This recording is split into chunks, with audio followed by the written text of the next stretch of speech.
Hello, friends. This is Kalpesh. I work for FIS as the CISO for India markets, and I'm privileged to be talking to all of you through a platform of CyberFrat. Uh, I have a very interesting topic, and that's about Internet of Things. When you look at IoT, we practically use it in three different modes. One of them we call them as transducer. Other of them are application interfaces, and third of them are supporting capabilities. So each of them play a different role. Transducer would again play a role of probably receiving and transmitting the signals. Interfaces are where you really start working to give smart capabilities to your your device. So when you start interacting with your device and you're making it a little smarter, or you're interacting that with a computing world, that's what about it. And again, from supporting capabilities, it's about device management and so on and so forth, even privacy management. uh, till today, we've seen that if IT was compromised, uh, we have seen that the impact was a monetary loss.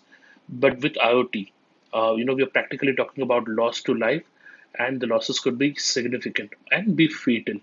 So I think that really changes the paradigm in terms of why is it serious and why do we need protection. For those of you in defense, I would really recommend them to go through the NIST draft, which is NIST IR or 8228, and that outlines at a broad level what could be the protection mechanisms or what could be the considerations that we should one should consider when dealing with IoT. As professionals, I believe there are three things that we'll have to always keep in mind, and that would be protect your device security, because end of the day your IoT device is going to talk to the world. It's a connected device. We may not have a lot of control on that, but we need to define ways and mechanisms through which we can have a larger control and have better security on those devices. The second point would be protecting the data security. Today, a lot of these IoT devices have a transient memory, which means your data is stored as is, and you would want to again look at ways and mechanisms through which data which is transmitted is always secure. And the third point is about ensuring that people's personal privacy has also been maintained. You've seen a lot of instances where you have devices. Uh, I wouldn't call them the word spying, but yes, inadvertently, if somebody compromises your devices, that could breach your privacy in a big way. So we also have to work on ensuring that whatever we work as an organization, we have strategies to ensure that privacy of your employees or stakeholders, customers, are always secure.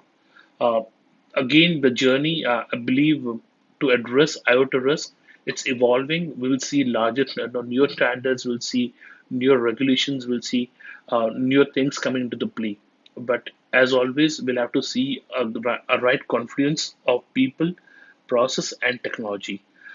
There are a lot of changes happening at a technology level, be that in terms of ensuring that you're able to upgrade the IoT device whenever there is a weakness. The challenge today is if there is a weakness. Uh, Today, majority of the devices are would be rendered useless. You'd have to completely throw them away because it's not possible to reprogram the memory of the devices. So it's the case in terms of ensuring the monitoring of those devices. It is quite different than the normal our IT world, because it's not easy to probably maintain security on those devices on an ongoing basis or monitor them on an ongoing basis. So we'll see evolution on that. Process again, I said, as long as we're able to protect the device, protect the data, and ensure privacy, I think from a process perspective, that will give us good safeguards. And finally, people play an important role. And I believe each of us as a CISO or somebody who's engaged in security, we'll have to ensure that there is a right balance that we achieve between what is available as part of technology, at the same time ensure there are strong and robust process to secure our data at all times. Uh, Thank you so much for having me in.